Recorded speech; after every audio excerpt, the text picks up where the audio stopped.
Hey, superstars, thanks for joining us today. I'm your host, Aaron Zakowski, and today I'm chatting with Shalom Stark. Shalom is a serial entrepreneur and currently the founder and CEO of Invoice Ninja, a SaaS platform helping over 200,000 small businesses to invoice clients, track payments and expenses, and time billable tasks. Hey, Shalom, how are you doing today? Hey, good morning, sir. How are you? I'm doing great. Excited to finally have you on the show. Thank you for inviting me. For sure. So I'd love to start off by having you tell us a little bit about yourself and about Invoice Ninja. Yeah, sure. So I'm in a small town in Israel called Pardes Chana, and my co-founder is also in Pardes Chana. We're on opposite ends of the city, so about 2 kilometers apart from each other. And in late 2013, so I had a very, very large tour operator, a very, very large travel agency. We're doing a couple thousand tours a year, and the paperwork became overwhelming.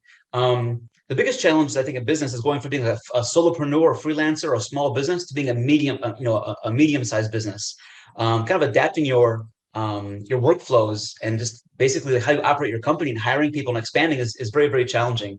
And I found myself at that time spending more time just processing paperwork and less time actually making money, doing sales, interacting with clients, and it became a challenge. So I reached out to my friend Hillel, who I had just met. He was also new in Pardes Chana, and very articulate, very put together individual. I understood he was a very talented full stack developer. And I pitched him this idea of invoicing platform focusing for freelancers and small businesses, and he hated it. Thought it was a terrible idea. A couple weeks later, he comes back to me and he says, I did some research, and although I still believe perhaps it's maybe a flooded market, at least at an entry level of creating a basic invoice and let's say integrating with PayPal, or at the time integrating with Authorize.net before Stripe Stripe became the 800-pound gorilla in the room. But there was no, and this is really 100% Hillel's to his credit, that he identified there was no full suite invoicing app in the open source world, period. There was none. Again, there was a couple small tools that allowed you to create an invoice at a basic level, but there was no platform to really manage invoicing, payments, quotations, track tasks, timed tasks, export those to invoice, re-invoice clients for vendor expenses, kind of really a full suite of apps where the crux really is the ultimate output is the invoice and then ultimately the payment. Hillel went to work building like a madman. He was working a full-time job at the time, so he's working, myself is included, so working mornings, working nights, working between other things. And in early 2014, Invoice Ninja was launched and it was incredibly well received. Within the first week, it was like #1 in Hacker News, and the traffic was like overwhelming.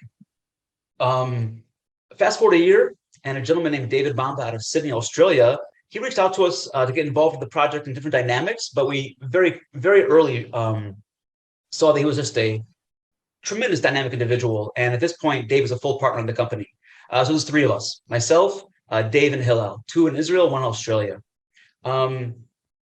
Regarding the open source concept I mentioned, so Invoice Ninja originally, our user base from day 1 was 100% self-hosted. Over the years, that's pivoted to where at this point, about 75% of our user base is a traditional SaaS hosted user. You go to invoiceninja.com and log in, and about 25% are self-hosting on their own servers. So the company's really pivoted over the years. We're not pivoted, I would say, just by kind of an organic progression of our user adoption. Although we don't monetize the self-hosting community, which is tens of thousands of people, are invaluable. They're tremendously generous with their time. So anytime we put out a new feature, a new functionality, or a massive upgrade, we can first deploy it to the open source community, to the self-hosting community for 2 weeks, 3 weeks, 4 weeks, for quality assurance, for debugging, before making it live on invoiceninja.com.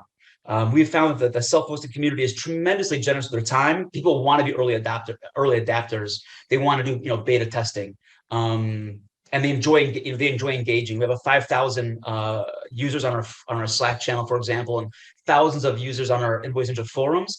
And these are not our employees; these are our community members engaging each other, answering questions for each other, and debugging for each other. So although we don't monetize them, the truth is they're invaluable. Absolutely, we have a quality assurance department of tens of thousands of engineers as a result.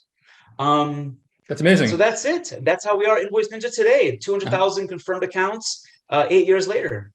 That's amazing. I mean, I was going to ask you about the open source element of it, because that's unique within most of the SaaS companies that I come across. In that, my first instinct would be to think, you've built this platform. why would you give it away for free? What's the benefit over there, right? But it sounds like what you're saying, if I understood that properly, is that they're basically helping you as a community of developers, helping you to actually develop and troubleshoot the product. Is that right? That's correct. Yeah. So it used to be back in the early days of 2014, maybe until 17, 18, you had to be somewhat technically savvy to self-host. You had to download a zip folder and extract the files, upload it, then figure out what you did wrong and ask us for help. It was kind of challenging.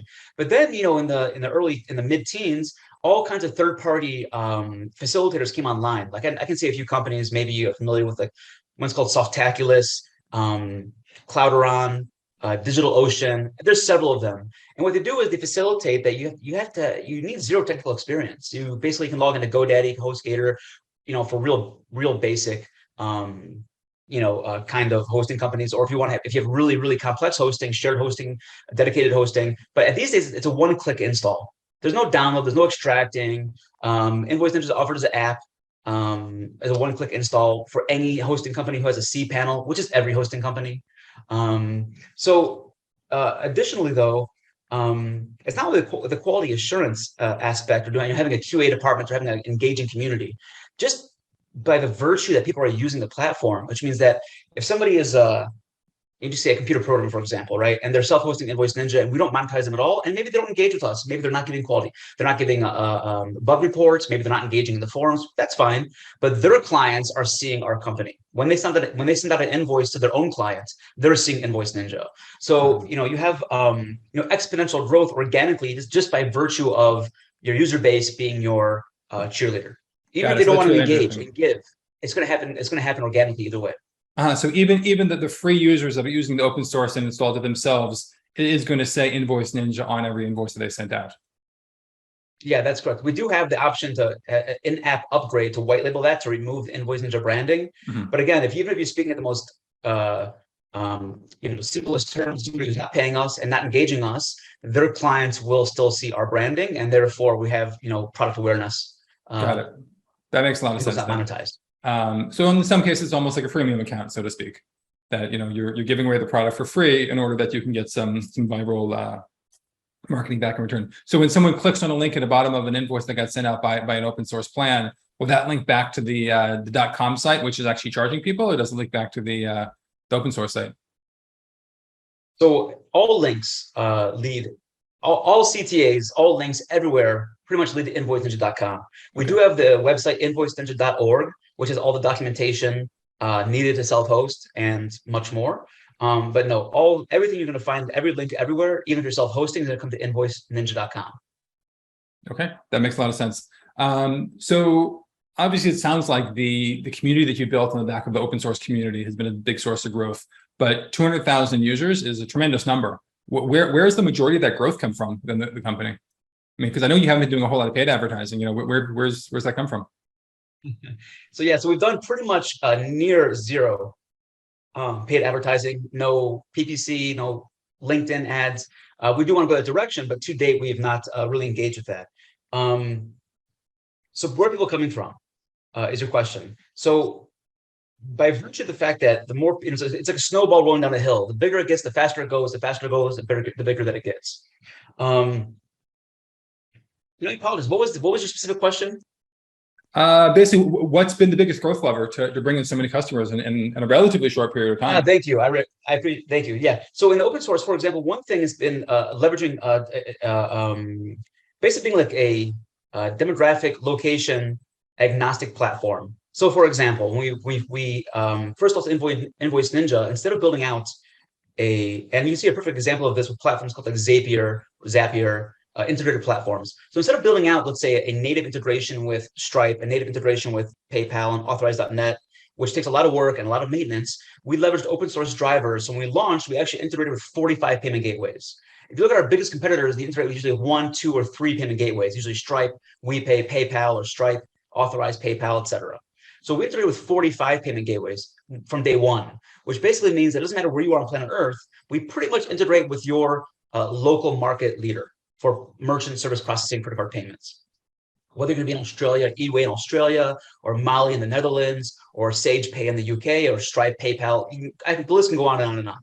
So, and also we launched by virtue of the open source technology we use, using open source language libraries with 36 languages, right? So it doesn't matter like what language, what currency, which demographic payment processor is the major player in your market, where we became global basically immediately. We adapted that somewhat in the last 1 year with our most recent updates to the Invoice Ninja V5 platform. We looked at which payment gateways are actually being used, for example. So not all 45 are being used heavily.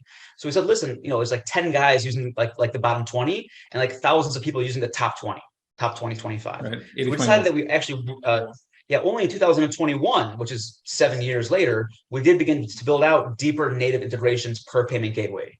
What that means is instead of like API integration with Stripe from 2000, let's say 14, where you can just basically do a credit card transaction and send and scrape it and send back the data to update the invoice after the transaction is authorized. Stripe, for example, allows integration, or they offer rather, like Alipay, Google Pay, Apple Pay, ACH payments, SEPA payments. I mean, there's like a list of like 30 different guys that they actually offer within. If you do like a Stripe OAuth integration, and not only for Stripe, it's the same thing for like Checkout.com, and the same thing for WePay, and the same thing for a lot of these guys, Authorize.net, etc. So we did actually last year, we did build out significantly deeper integrations to give our user base more options within their existing integration.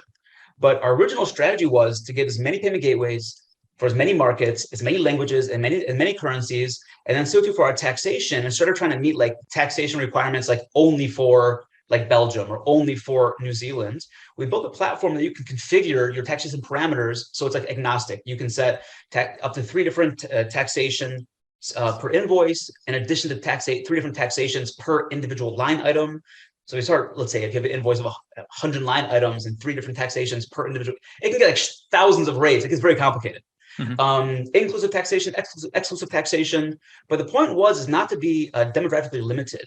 They were only going to build taxation and like just for the UK or just for the US or just for Israel.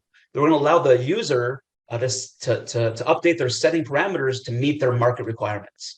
And all of these things, instead of trying to force users into our box, to build a platform that allows the users just to adjust the workflow to what they need, was also a major key to our success. So it sounds like the fact that you had more options and functionality in terms of currencies, in terms of transaction payment receivers, in terms of taxation, that any of the other major players just weren't offering that anybody that needed anything outside of the norm, had to come to you. It sounds like the only solution to be able to meet their needs. Is that correct? Yeah, that's correct. I see I mean, they're not a competitor anymore, but like they used to be a competitor, although they're a massive company and we're nobody. But like FreshBooks, for example, right? So FreshBooks left invoicing and became double entry accounting. So they moved on to competing with like QuickBooks and like really big, expensive platforms. And they're a great company, it's a great product. But FreshBooks, for example, to grow in Germany, they just bought a German company. And, to compete in Brazil or Mexico, they just bought companies, because to try to adapt their platform to a different market is just too overwhelming. So whereas Invoice Ninja, well, first of all, we're not double entry accounting, but we built a platform from day one to allow the user to adjust their parameters to what they need. So that allows us to be in much more markets. That being said, about 40% of our user base is in the US. Okay.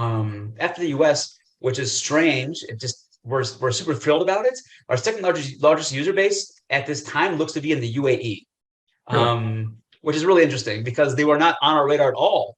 For several years. And that's thanks to a fabulous company called Checkout.com, which is one, if not the most valuable privately held company in Europe.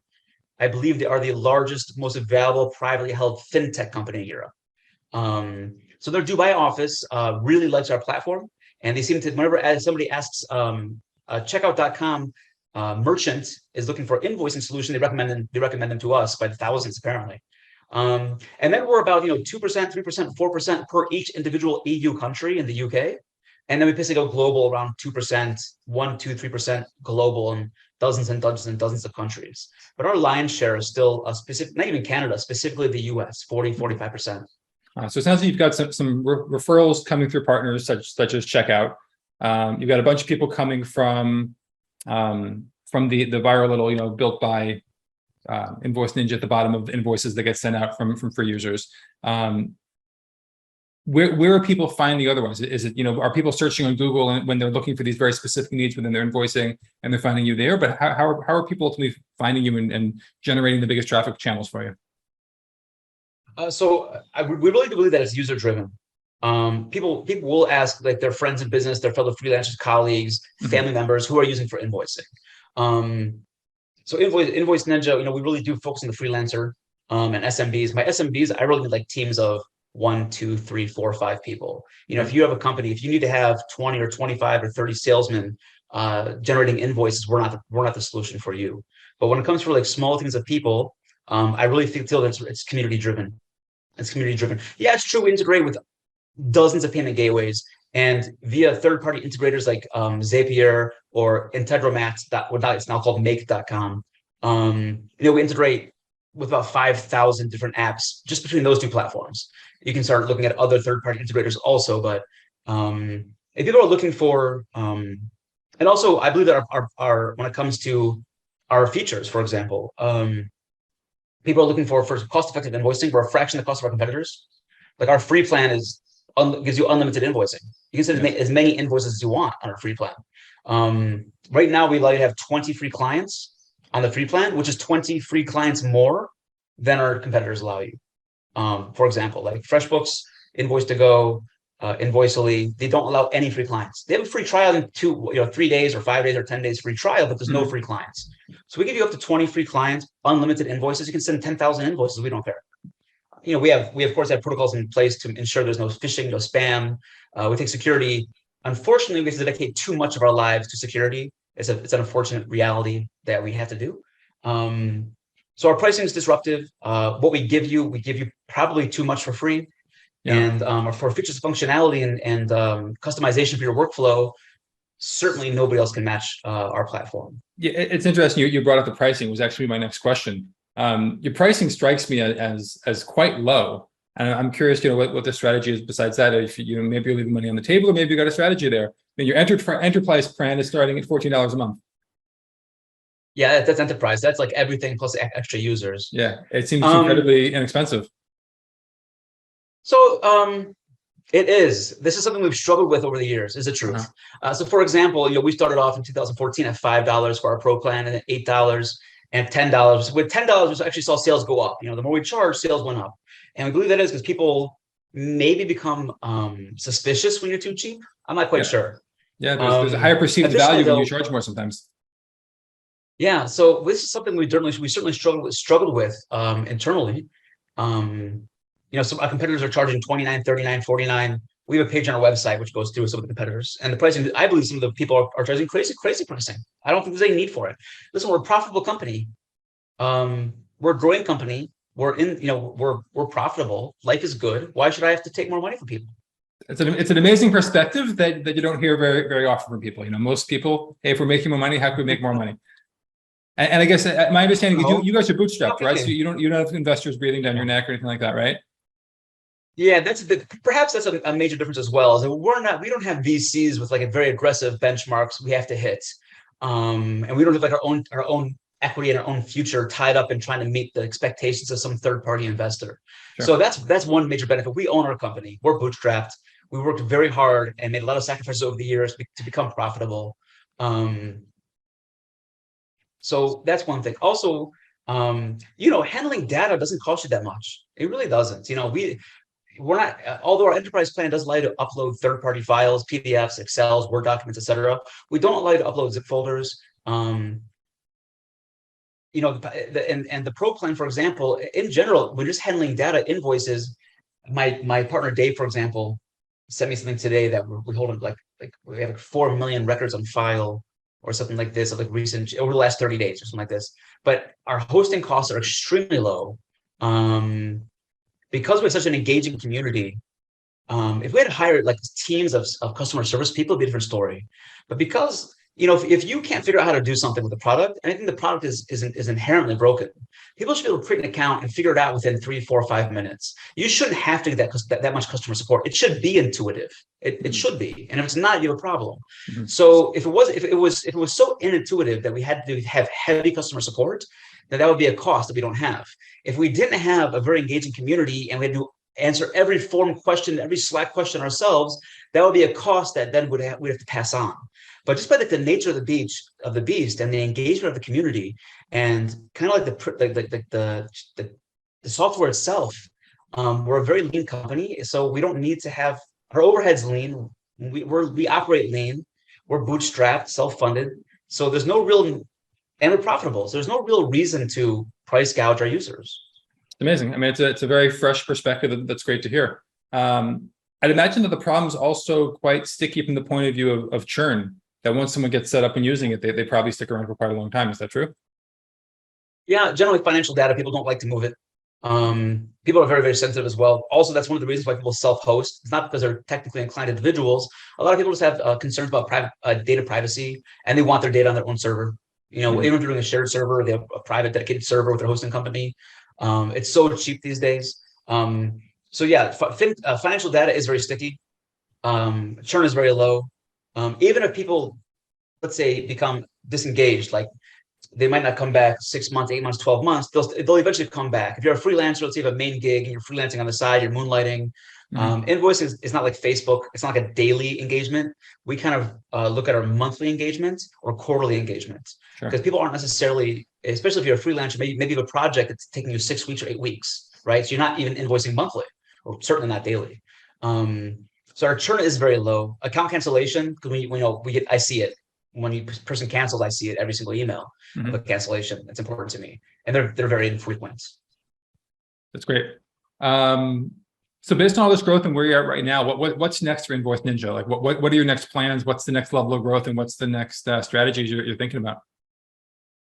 Okay, so there's a lot going on. From 2014 until 2021, we built we call V1 to V4.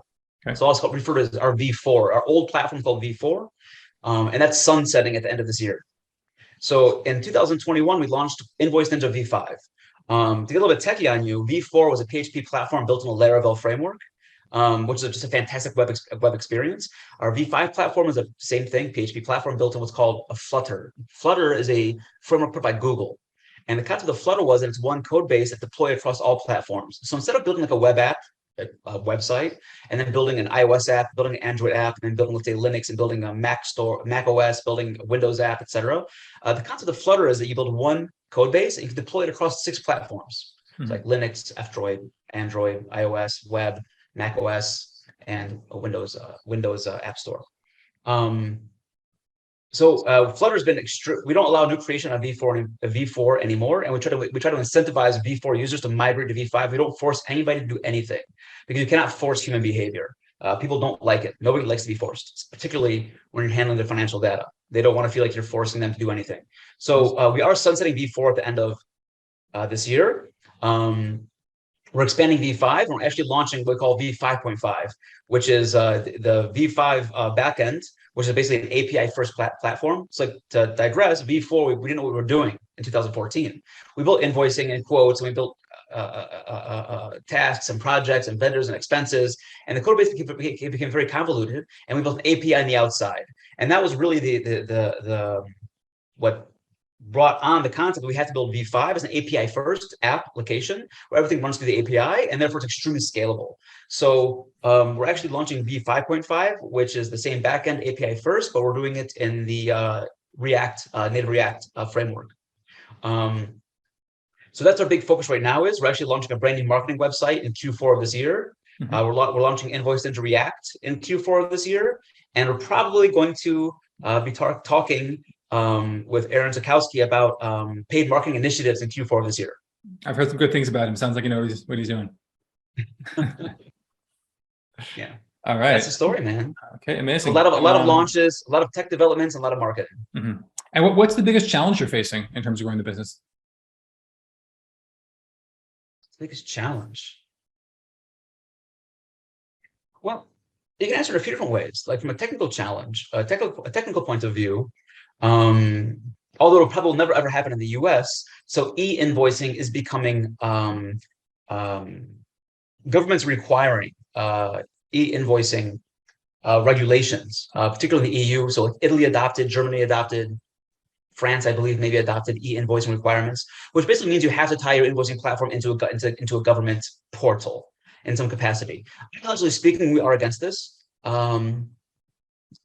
Just giving government free reign of your data, kind of with no walls in place. I'm not particularly pro. I'm not a proponent of this kind of this ideology. Sure. I believe that people, generally speaking, humans are generally honest individuals, and people report their taxes, their invoicing honestly. The penalty for not being honest in regards to government and reporting and regulations is too large. Therefore, most people, if they're not inherently honest, the government forces them to be honest. So one challenge is how do we stay compliant in multiple EU countries? That's one big technical thing we have to look at very carefully. Also, with the EU data privacy, GDPR compliance is a major thing over there. I'm not sure if you're familiar with GDPR. Sure. For the EU, I don't think, and it keeps changing. Is the challenge? Is the truth? Because they keep changing their expectations and the laws for GDPR compliance. These are big challenges, technically speaking. We're in a very good position. I don't have too many challenges. I mean, we're growing. We're growing about 4,000 users per month. My partners and I, we all get along great. We all like what we do. Our user base seems to like the product. So I guess, personally speaking, challenges are balancing work and family time. So I guess those are my two things. It's basically legal compliance in the EU and making sure I can give time to my kids. Kind of weird things. But very important things. I mean, I love many of the answers you've given in terms of life is great, like customers are happy. Why do I have to charge them more? Want to spend more time with your kids? It sounds like you're winning life right now. Winning life and winning business. Yeah, I mean, we have to make sure, like, for example, we sunset V4, that the migration is a fluid experience for our users. We need to make sure that, the native the Invoice Ninja React app, launches, it's on par and it's a smooth launch. There's technical things that we have to do. I would call these challenges. These are just daily tasks that we have to take responsibility for and work hard at. I'm not sure they're challenges. This is what we do. Okay, amazing. Super. Let's jump into our lightning round. A couple of quick questions with a couple of quick answers, and we'll wrap things up after that. Shoot. You ready? All right. First question. What book would you recommend to listeners to read? It could be a business book, a non-business. Born to Run. All right. It's like the Bible of ultra marathon running. It's fantastic. Okay. So that's my answer. Born to Run. Okay, great. That's a new one that I haven't had on the pod before, so that's awesome there. Fantastic. What's your favorite marketing or productivity tool that you're using right now besides Invoice Ninja? Who do I log into every single day? Well, first of all, we don't do any marketing, so I can't. We don't have any third-party SaaS tools that I use for marketing for data analysis at all. So I mean, I do have an admin. We do have admin tools that we built to look at our user data. I spend all day long in these. In where? Sorry. So there is no third. For example, I have admin portals that we can, we have internal tools that we use to, look at our user data to make sure people's accounts are current. And if somebody's having an issue with their account, I can look at the user portal and try to resolve their issue for them. I don't use any third party. There are no third party apps for marketing. We don't engage in any marketing yet. We want to. So it's hard to answer your question because there's none. Okay, fair enough. I like LinkedIn. I love LinkedIn. How about that? There you go. I also love LinkedIn. Perfect. Who's your favorite business leader that you're learning from right now? Who inspires you and gives you ideas for what you're doing? I think that Gary Vaynerchuk is. I mean, I can't even articulate how tremendous this man is. I don't have the words. If you've never read Gary Vaynerchuk, back when 2003, 2004, I guess 2004, I was living in a 60-meter apartment in Jerusalem. I was totally broke, and I was working a job that I hated, making no money. And somebody left at my house a book by Gary Vaynerchuk called Crushing It. Was it called Crushing It? I actually have it over here. Yeah, I think so. I didn't read the book. I read the first chapter. And the first chapter basically was like, listen, you don't have the resources, and you have to work a 9-to-5 job. That's cool. So you still have from 5 a.m. until 8:30 a.m. to build your own company, and you have from 5:30 p.m. until 1 a.m. to build your own company. And you can't have 10 staff, but you can work 10 times harder and 4 times longer. And that's what I did. So I ended up quitting my job in 2004. I launched a tour agency, a tour operator in Israel. And when I launched it, about $50,000 in debt. And before Corona in 2019, before basically turned off the company and became the full-time CEO of Invoice Ninja, because of Corona. I was a part-time CEO of Invoice Ninja until 2019.